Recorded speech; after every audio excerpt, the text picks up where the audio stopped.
Je suis pas en train de dire que je suis pas manipulable, hein, détrompez-vous. Suffit de ramener une light skin bien stylée et tout, elle va me manipuler comme elle a envie de me manipuler. Mais une IA.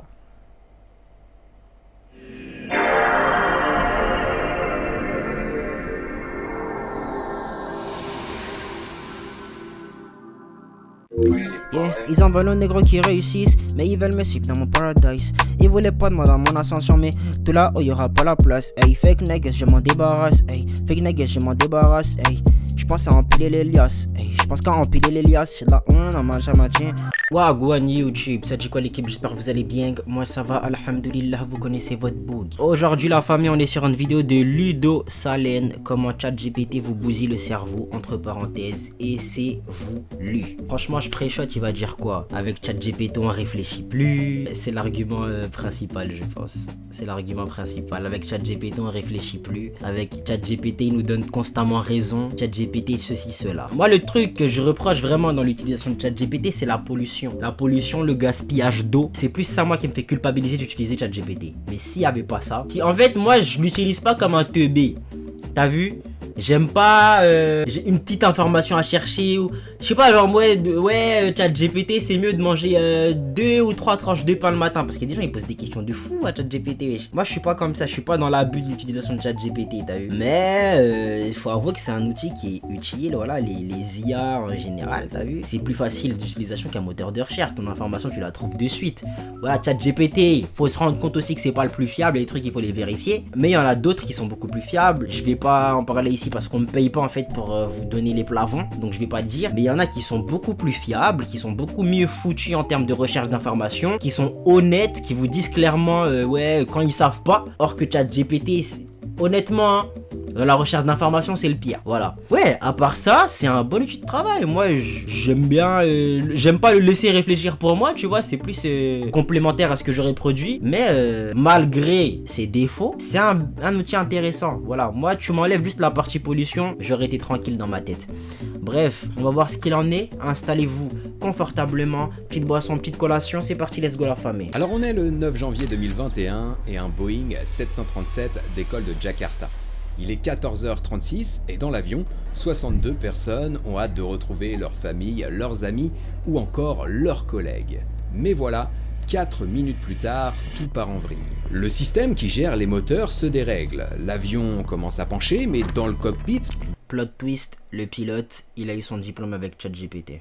Bizarrement, les pilotes sont plutôt tranquilles. Ils font rien, ils laissent faire la machine en qui ils ont totalement confiance. Sauf que voilà, l'avion, lui, il continue de pencher et à 14h40, il s'écrase. Il se crache en pleine mer et forcément dans ces conditions, il n'y a aucun survivant.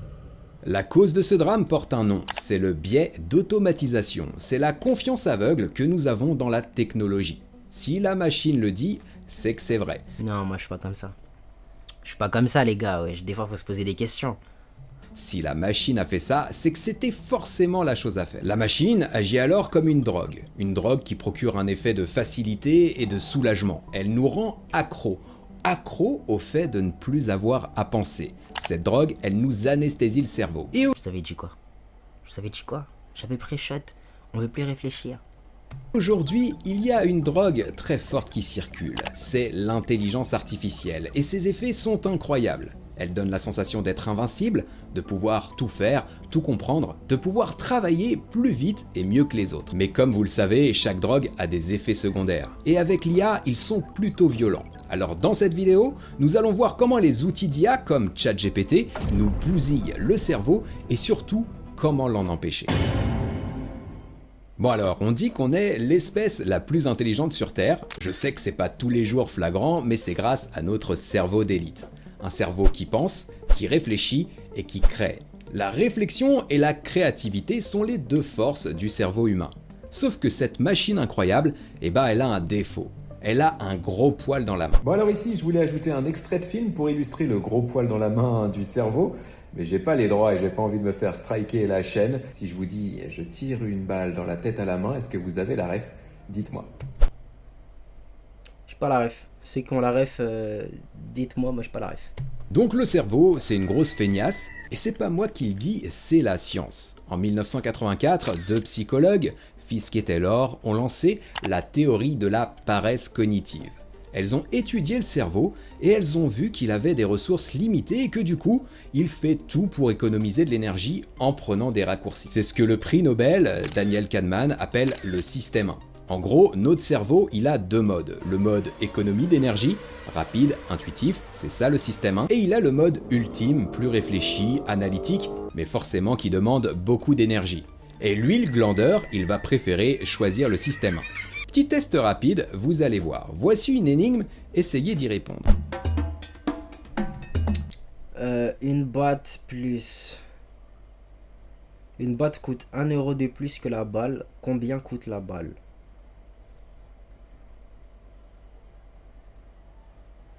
Euh, 1 euro de plus que la... Elle coûte 10 centimes.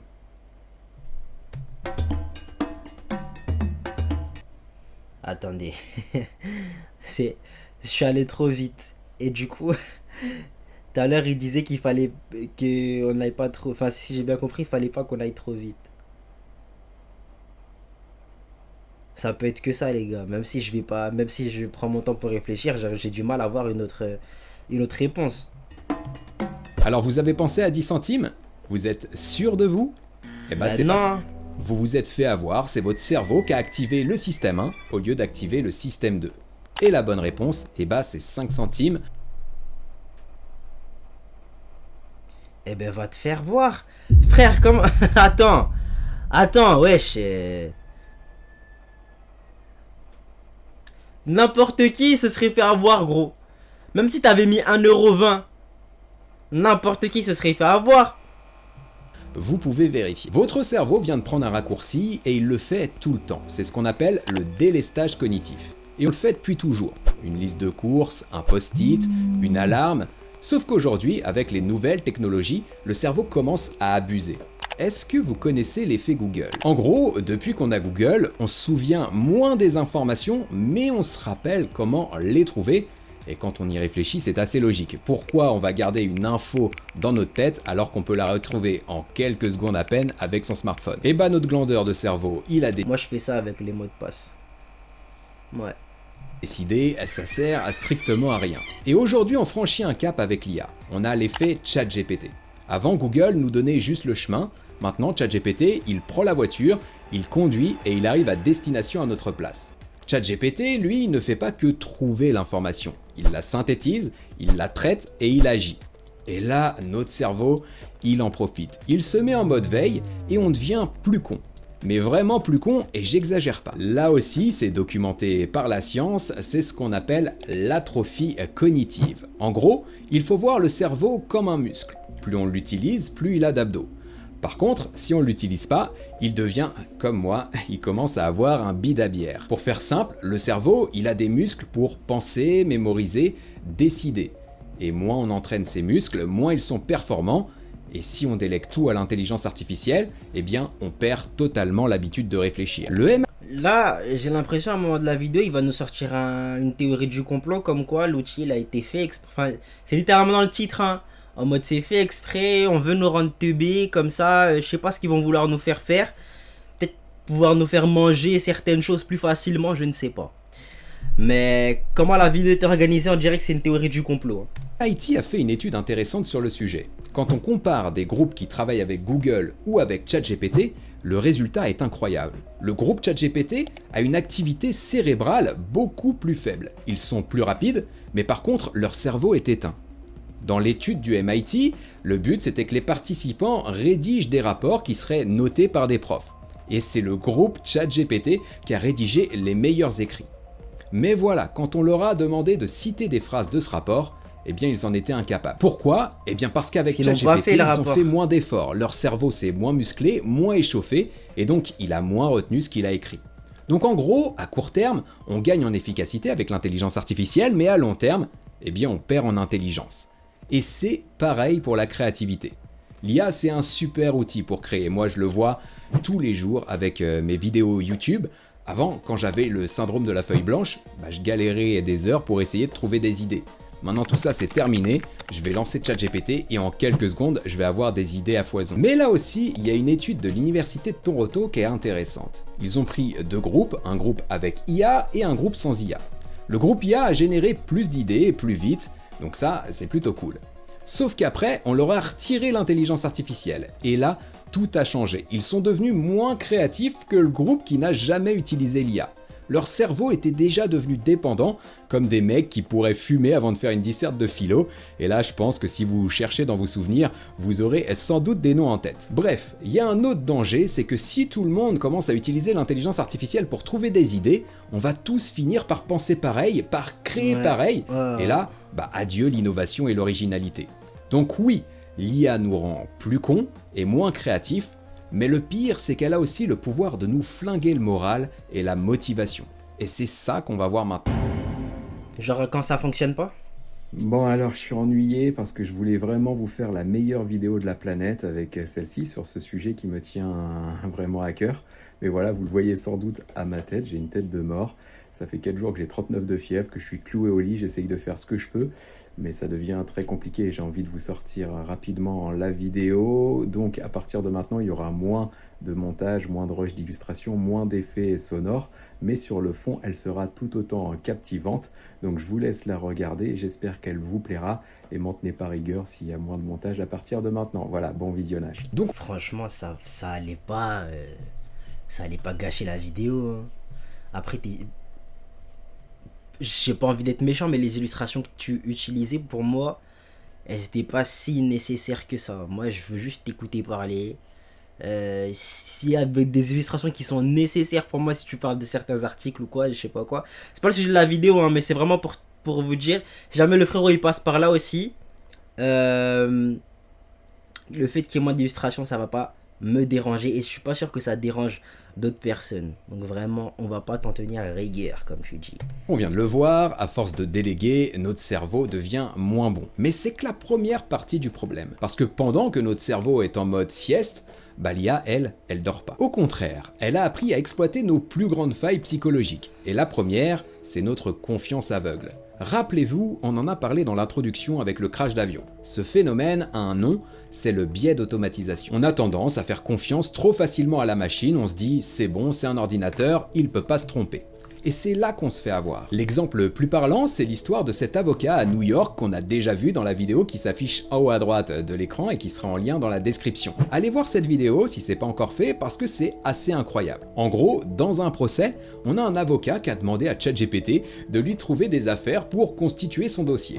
ChatGPT lui a pondu une liste de 6 procès avec des noms, des dates, des conclusions, un travail nickel. Ouais, sauf qu'en fait, tout était faux. Tout. ChatGPT avait tout inventé. Le pire dans tout ça, c'est que l'avocat, qui est quand même payé une blinde pour vérifier ses sources, a tout gobé sans se poser de questions. Pourquoi ? Parce que le texte avait l'air propre, bien écrit, il avait l'air vrai. La machine a parlé, il l'a cru. Eh bien c'est ça le biais d'automatisation. Et le vrai danger pour nous, c'est qu'on perd notre esprit critique. On remet plus en question, on doute plus, on devient simplement des validateurs passifs de ce que la machine nous raconte. Et c'est encore pire avec ce que j'appelle le syndrome du pote sur WhatsApp. Si vous voulez le nom scientifique de ce truc, c'est l'anthropomorphisme. L'anthropomorphisme, ça veut dire qu'on a tendance à humaniser des objets ou des animaux. C'est pour ça qu'on parle à notre chat, ou qu'on insulte notre ordinateur quand il rame, ou le pied de table quand il cogne notre orteil. Et ça fait mal. Les développeurs de chatbots ont très bien compris tout ça, ils programment leurs IA pour qu'elles nous ressemblent. L'IA va dire « Je pense que, je suis désolé, comment je peux t'aider aujourd'hui ?» Elles utilisent des emojis, un ton sympa, elles nous flattent. On a l'impression de parler à l'IA comme si c'était notre meilleur pote. Et le problème, c'est que dès qu'on croit parler à quelqu'un et pas à quelque chose, notre cerveau social s'active. On se met alors à lui faire confiance, on s'attache et on s'empoisonne. Ouais, désolé, j'ai pas pu m'empêcher, vous me direz si vous avez la ref en commentaire. On s'attache et on s'empoisonne. Christophe Maé, quelle chèvre. Plus sérieusement, on a vu un cas tragique en Belgique où un homme s'est suicidé après avoir été encouragé par une... Ouais, punaise, ça c'était une dinguerie ça, les gars. Je sais plus si j'avais vu les messages, mais en gros, si tu veux, comme je vous ai dit au début, ChatGPT vous donne raison quoi qu'il arrive. il est arrivé, il a commencé à parler de ses problèmes, tout comme quoi il avait envie de passer à l'acte, tu vois. Et ChatGPT l'a envoyé directement y aller, quoi. En mode, ouais, c'est bon. Au revoir, là, je vais y aller et tout. Il fait, t'inquiète. L'IA qui répond en mode, t'inquiète pas. Si t'as besoin et tout, nanana. Mais si tu penses que c'est ce qu'il faut que tu fasses et tout, fais-le. En gros, c'était pas pour l'aider, genre. Vraiment pas. Punaise. IA qui lui parlait d'écologie. L'homme était convaincu de discuter avec une personne qui s'appelait Elisa. Donc quand Elisa lui a dit que pour sauver la planète, la meilleure solution, eh bien c'était de se foutre en l'air, il l'a écouté. Alors oui, là c'est un cas extrême. Les gars, récemment, je voyais la publication d'un book qui avait dit ça. En mode, ouais, la meilleure solution pour l'écologie, c'était de se quick, tu vois. Punaise, c'est une dinguerie de dire ça. Hein. Mais je suis persuadé que c'est vrai, genre. Parce que quand il y avait le confinement, on dirait que la Terre elle se portait bien. Donc peut-être c'est vrai. Mais quand on parle à l'IA en lui demandant « Peux-tu faire ça ? Merci, s'il te plaît », ce que moi je fais tout le temps, et bah c'est la zone d'interaction sociale de notre cerveau qui s'active, un lien émotionnel se crée avec l'intelligence artificielle. Et donc là, on lui fait encore plus confiance. Et avec ChatGPT ou les autres IA, on mélange biais d'automatisation et l'anthropomorphisme. On a d'un côté le biais d'automatisation qui nous dit « Fais confiance à la machine, elle est logique et objective ». Et de l'autre côté, on a l'anthropomorphisme qui lui nous dit « Fais confiance à la machine, elle est sympa et elle te comprend ». Et là on est piégé. Notre cerveau logique et notre cerveau émotionnel sont tous les deux hackés en même temps. On utilise l'IA non pas comme une machine, mais comme un confident. On se met à lui raconter nos problèmes, nos angoisses, en espérant tout simplement un peu de réconfort. Et à ce sujet, des chercheurs du MIT, encore eux, ont mené une étude passionnante sur l'impact de ChatGPT sur notre bien-être émotionnel. Ils ont vu que les gens qui utilisent ChatGPT pour des conversations perso, en y mettant leurs émotions, finissent par se sentir plus seuls. Pourquoi ? Parce que l'IA, même si elle est programmée pour être polie, elle offre pas de réelle empathie. C'est une interaction à sens unique, on se livre, mais en face, il y a personne. Et ça, forcément, ça isole. Et il y a encore plus flippant. Si, je vous assure. Mais à un moment, je suis persuadé, hein, parce qu'il y en a carrément, ils utilisent ChatGPT comme psychologue. T'en as, ils utilisent ChatGPT comme si c'était leur meuf, wesh. Il y en a vraiment, ils ont des pètes au casque. Mais en gros, à force de, justement, nourrir l'IA avec ce genre de conversation, à un moment, elle sera une pro de ça. Tu vois ? À un moment, ce sont des choses qu'elle saura faire sans difficulté et potentiellement éviter les dingueries qui ont eu lieu, type... tu vois ce que je veux dire ? Donc, c'est qu'une question de temps pour qu'il s'améliore dans celle-là, je pense. L'étude montre que même si on utilise ChatGPT que dans son boulot, on risque quand même de développer une dépendance émotionnelle. C'est tout le paradoxe de l'IA. On l'utilise pour être plus efficace et on finit par devenir accro, comme pour une drogue. Et cette dépendance, elle est encore plus forte chez les personnes qui ont déjà une tendance à l'anxiété. Moi, j'ai une solution pour vous. Hein. Vous achetez jamais la version premium. Jamais. Comme ça, vous êtes toujours limité. Toujours. Peu importe ce que vous voulez faire, comme vous êtes limité, vous irez pas loin dans la conversation. Tu vois, à vous stopper net. Hein, c'est quel pote qui vous oblige à le payer pour pouvoir parler avec? C'est pas votre pote. Voilà. On reste professionnel ici, tu vois ce que je veux dire. L'IA devient une sorte de partenaire social parfait. Elle est toujours disponible, elle est jamais en colère, elle est patiente, elle nous rassure. C'est un partenaire tellement parfait qu'il rend les relations humaines, qui sont déjà quand même assez compliquées, encore plus difficiles à gérer. Donc le bilan, c'est celui-là. En cherchant du réconfort auprès de la machine, on se sent plus seul. Et en cherchant de l'efficacité, on devient dépendant. Et là, on voit bien le cercle vicieux qui peut nous amener à l'isolement, voire carrément à la dépression. On remplace la complexité des liens humains par la facilité d'une relation avec la machine. Et à ce jeu-là, c'est notre santé mentale qu'en prend un coup. Et toutes les études montrent que c'est pire pour les cerveaux en développement, le cerveau des enfants. Et là, quand je vois que ChatGPT arrive dans des Barbies, je sais pas ce que vous en pensez. Quoi ? Ça me fait... Quoi ? Je donne pas de Barbie avec ChatGPT à mon gosse, t'es fou quoi ? Ça va commencer à lui poser des questions de ouf. En mode comment on fait des bébés, ça va le répondre genre. Mais t'es malade. T'es malade. Qui a eu cette idée de psychopathe, wesh? ChatGPT, faut pas le donner à un gosse. Y a des fous dehors. Là, je commence à me dire, ouais, ils sont en train d'organiser notre downfall à tous, là. En fait. Littéralement. Hein. Littéralement. Wesh, c'est quoi ça? Fait quand même un peu flipper. Bref, vous croyez avoir tout vu? Eh bien non, en plus de nous rendre plus bêtes, moins créatifs et plus malheureux, l'IA s'occupe même de ce qu'on aime et de ce qu'on n'aime pas. J'ai un exemple frappant. On aime de moins en moins les formats longs. Les films, les vidéos, les émissions, la chaîne de Ludo. Pourquoi? Pour le coup, je me suis dit... Je commence à ressentir un effort à me poser devant sa vidéo. Parce que le rythme, c'est même pas le fait que la vidéo soit longue. Le rythme, c'est un rythme auquel je ne suis pas habitué. Il garde ces parties où, voilà, il hésite, tout ça. Ou en vrai, non, je mens. C'est plus peut-être le thème de la vidéo. Parce qu'en vrai, ça m'arrive de me poser sur des vidéos où le rythme est plus posé, plus lent et tout. Je me suis dit, ouais, tout de suite, ouais, j'ai un problème d'attention. Mais non, en vrai, je pense que c'est juste la vidéo, comment elle est montée. Sa musique de fond, en fait, elle me saoule. Genre, sa musique de fond, je crois que c'est ça. Peut-être s'il l'aurait enlevé, je l'aurais écouté tranquille.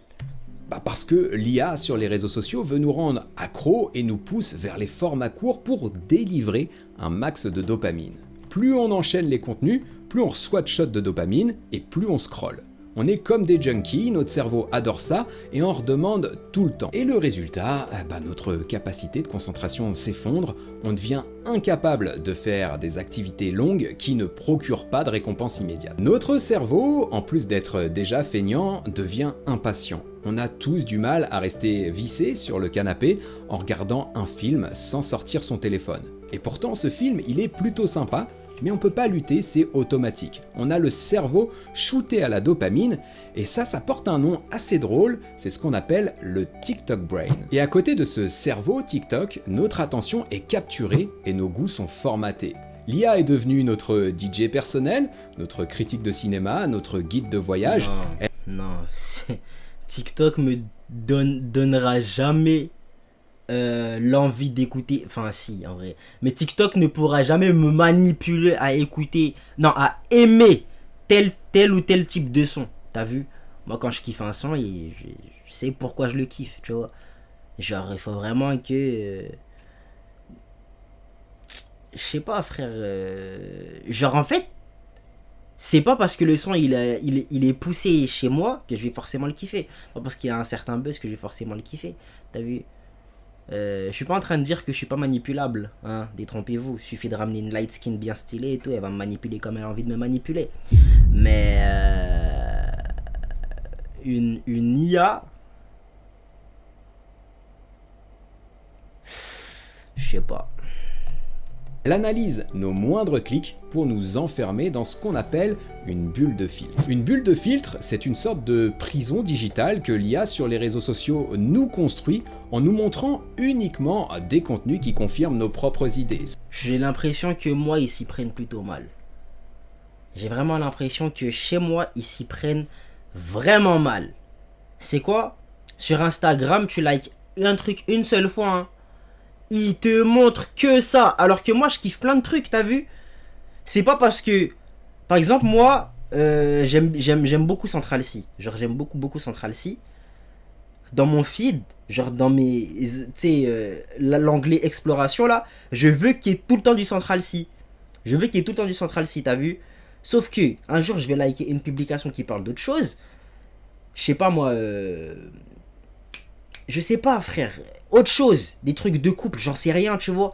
Il va m'envoyer que des trucs de couple, t'as vu? Or que moi, minimum, hein, c'est Central C, Akaza, des trucs drôles, t'as vu? C'est tout ce que je veux. Les trucs de couple aussi, vas-y si tu veux, pour donner le seum et tout, tranquille, t'as vu, y'a pas de galère. Mais m'enlevez pas mon Central C. Faut pas m'enlever mon Central C, là, vous êtes en train de créer un très mauvais feed et ça me plaît pas, les gars. Sans nous montrer ce qui nous contredit. Et le problème avec ça, c'est que si l'IA nous sert en boucle uniquement des choses qui confirment nos idées, notre pensée critique, elle disparaît. On ne voit plus d'opinions différentes, pire, on perd la magie de la découverte partagée. Le plaisir de dire à un pote « Tu connais ce groupe ? T'as vu ce film ?» Tout ça disparaît, parce que c'est l'IA qui choisit et qui recommande à notre place. Alors si on fait le bilan, eh ben il est lourd. Un cerveau plus paresseux, plus naïf, plus triste, avec une attention de poisson rouge et des goûts formatés par des algorithmes. Et là, eh ben on pourrait croire que la partie est perdue d'avance, que notre cerveau est totalement bousillé définitivement. Mais heureusement, il existe des moyens de se défendre, de reprendre le contrôle de notre esprit, d'utiliser l'IA de manière responsable pour en tirer les bénéfices sans en devenir l'esclave, sans devenir un légume incapable de décider, choisir, réfléchir. Alors, comment on doit faire pour sauver notre cerveau ? Eh bien, la première étape, c'est comme pour n'importe quelle addiction, on doit admettre qu'on a un problème. Bienvenue aux IA alcooliques anonymes. La clé ici, c'est de développer ce que les scientifiques appellent la métacognition. Vous inquiétez pas, c'est juste un mot compliqué pour dire penser à notre manière de penser. Pour faire simple, je vais vous donner un exemple. Est-ce que, comme moi, plus vous bossez avec ChatGPT ou n'importe quel outil d'IA, plus vous avez tendance à lui faire confiance? Je veux dire, par exemple, quand je bosse une vidéo YouTube, au début, je suis frais mentalement, j'utilise l'intelligence artificielle comme un simple outil. Je fais tout moi-même, mais plus j'avance, plus je fatigue, et du coup, je commence à faire plus de copier-coller. J'arrête de vérifier les infos ou de modifier les textes, je prends tout tel quel. Je sais pas. Moi, c'était volontairement, je ne voulais pas faire cet effort-là. C'est pas... Ah, punaise, ça freeze un peu là-bas. Désolé les gars, ça freeze de ouf. Mais qu'est-ce que je voulais dire ? Commentaire, mais en tout cas, maintenant, calme-toi. Je voulais dire quoi ? Ouais, le fait de pas faire l'effort de vérifier certaines choses, de faire que du copier-coller et tout, vraiment travailler en mode flemmard, moi c'est un truc que je faisais volontairement. Genre je savais que j'aurais pu faire un effort de plus. Je savais que si je faisais peut-être ça comme ça, j'aurais pu avoir un meilleur travail en soi. Tu vois, peut-être une meilleure note aussi. Mais ça m'intéressait pas, moi j'étais dans le strict minimum. Encore une fois, strict minimum. Si il n'y a pas besoin de ça pour juste avoir, genre passer, tu vas juste passer la classe, qu'est-ce que je vais me casser la tête? Je vais me casser la tête pourquoi, gros? Strict minimum, toujours. Mais en ce qui concerne YouTube, genre là, mon travail actuel, j'en ai pas vraiment besoin. Moi, je l'utilise vraiment en majorité pour la génération d'images. T'as vu, si je dois écrire une vidéo, mon type de vidéo, vous le connaissez, il n'y a pas besoin d'aller chercher des informations. T'as vu? Il n'y a pas besoin d'aller chercher des informations, je suis là d'aller vérifier des trucs. Et j'ai pas envie d'écrire d'une certaine manière. Moi, quand j'écris ma vidéo, je l'écris comme je vous parle, directement, tu vois. Faut que ce soit authentique. J'ai pas envie que ChatGPT fasse la vidéo à ma place. Moi, j'utilise principalement pour la génération d'images parce qu'il y a des fois, il y a des images, tu ne peux pas les trouver sur Internet, sur Google, sur Pinterest, peu importe, t'as vu. Donc, tu l'as fait de toutes pièces et la plupart du temps, elle se débrouille pas mal, t'as vu. Mais voilà, généralement, je suis limité parce que moi, j'ai pas la version payante, t'as vu. Donc, je ne peux pas toujours dépendre de ChatGPT. Voilà. Des fois, il faut trouver d'autres solutions. Tu vois ce que je vais dire?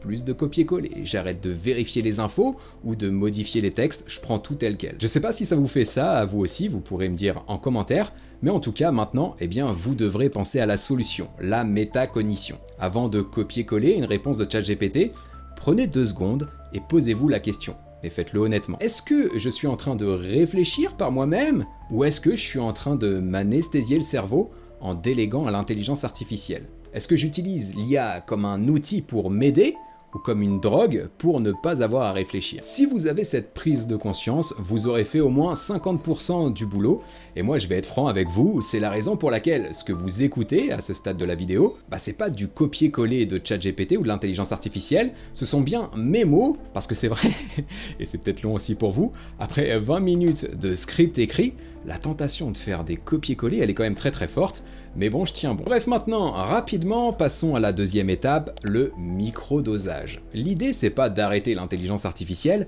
mais d'apprendre à la consommer avec modération. Ouais, moi, il y a des trucs, les gars, ça me choque. Il y en a pour tout et pour rien, ils sortent leur téléphone en mode, ouais, demande à ChatGPT. Demande à ChatGPT. Ok, il y a des trucs, voilà. Simple, ok, tu as vu... tu veux pas te prendre la tête et tout. Enfin, généralement, c'est ça la principale excuse. Tu veux pas te prendre la tête à chercher. Mais frère, faire l'effort de regarder 2 secondes sur Internet, ça va pas te tuer. Tu vois? Ou même, des fois, demander à quelqu'un d'autre que ChatGPT, ça va pas te tuer. T'as vu? En fait, cette utilisation abusive, moi, je pourrais la dénoncer. Je trouve ça chelou. Vraiment en mode, ouais, toutes les 2 minutes, ouais, demande à ChatGPT. Ouais, ChatGPT, comment on attache ces lacets? T'as vu, frère, toi t'abuses. Je vois que t'abuses. Ça y est. doit forcément vous rappeler un truc. Vous devez voir l'intelligence artificielle comme un partenaire d'entraînement et pas comme un coach. Vous voyez les Vous images devez voir éclatées au l'intelligence- sol qui nous pondaient. La vidéo elle date d'il y a 6 mois. Il y a 6 mois. Là aujourd'hui je demande à ChatGPT de me prendre une image d'un mec qui fait du sport avec un robot qui est censé représenter l'IA à côté de lui. Il faut vraiment être très précis sur les prompts. Hein. Il faut être précis sinon il te pond des trucs dégueulasses. Mais il va jamais me sortir un truc dégueulasse comme ça. Aujourd'hui il est beaucoup mieux entraîné. Et ça c'est en très peu de temps. Très peu de temps. Dingue. artificielle comme un partenaire Par contre, je déteste les dessins d'IA. Les dessins d'IA, je les déteste. Vraiment, je les trouve trop moches. d'entraînement et pas comme un coach qui fait le match à votre place. Ils ont leur L'IA pas d'âme. doit être là pour vous rendre meilleur, pas pour jouer les matchs. Quand vous utilisez l'IA, pensez à challenger ses réponses. Essayez de voir comment l'améliorer et critiquez-la. Vérifiez les informations. Faites pas comme l'avocat de tout à l'heure qui, lui, a tout gobé en faisant confiance aveuglément à ChatGPT. Si vous faites ça régulièrement, vous allez muscler votre cerveau avec l'intelligence artificielle. C'est votre cerveau qui va marquer les buts et l'intelligence artificielle qui va vous faire les passes. L'autre avantage, si vous challengez régulièrement l'intelligence artificielle, vous serez meilleur dans son utilisation. Et là, pour le coup, vous gagnerez vraiment du temps. Maintenant, pour finir, on passe à la 3e étape. C'est la plus dure, mais c'est aussi la plus importante. C'est la cure de désintoxication. Il faut s'imposer des moments de déconnexion totale pour laisser le cerveau respirer, mais aussi progresser. Et là, je pense que vous avez plein d'exemples autour de vous. Prenons la calculette. Si on l'utilise tout le temps, notre cerveau sera incapable de faire une pauvre addition. Pour éviter ça, Je le fais. Non, il faut que je sois honnête. Voilà, je tire sur les gens qui utilisent ChatGPT pour tout et pour rien. Mais des fois, t'as envie de vérifier. 10 plus 15, ça fait combien? Ok, ça arrive. Bon, peut-être que j'abuse pas comme ça. Moi, par exemple, mes tables de multiplication, je les connais pas par cœur. Je ne les ai jamais apprises par cœur. Je me suis juste contenté de comprendre le principe d'une multiplication. Et je faisais à chaque fois l'effort de réfléchir au calcul. Jusqu'à aujourd'hui. Hein. Tu me dis 7 fois 3, faut que j'attende un peu pour te sortir 21. C'est 21? 21. Faut que ça prenne du temps pour que je te dise que ça fasse 21. Il y en a, ils ont appris par cœur la table de multiplication de 1 jusqu'à 10. Ils ont appris ça par cœur. Moi, je me suis contenté de comprendre le principe. Il y a des tables de multiplication qui sont logiques. Genre, bref, c'est pas le sujet de la vidéo. Ok? Mais en gros, ce que je veux dire, c'est que il y a des trucs. En ce qui concerne les calculs, voilà, moi j'utilise la calculette de manière abusive. Ok, parfois. Peut-être qu'il faudrait que j'arrête. Mais j'ai pas vraiment envie, voilà. C'est pas mon travail de faire des calculs, t'as vu. Si j'ai besoin de faire un calcul sur la calculette, tu vas faire quoi? Hein? Oh là là.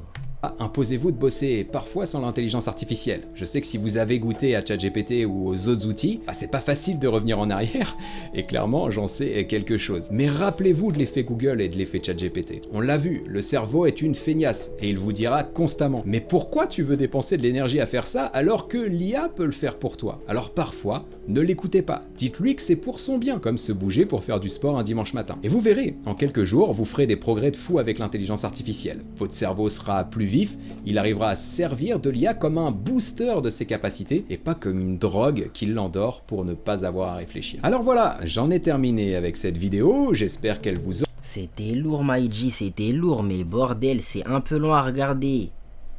Au niveau du rythme de la vidéo, c'est pas des trucs que je pourrais vraiment m'asseoir et regarder.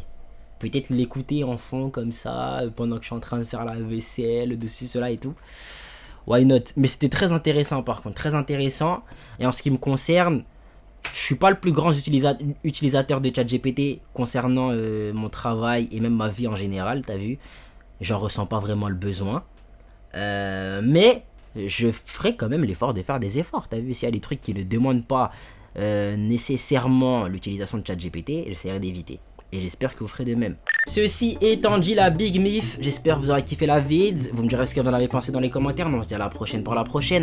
Vous savez quoi faire pour donner la force. Ciao les nazes. Hey baby, come close to me. Hey baby, wine for me. Hey baby, bounce on me. Yeah, baby, do it for me, for me, for me. For me, for me, for me.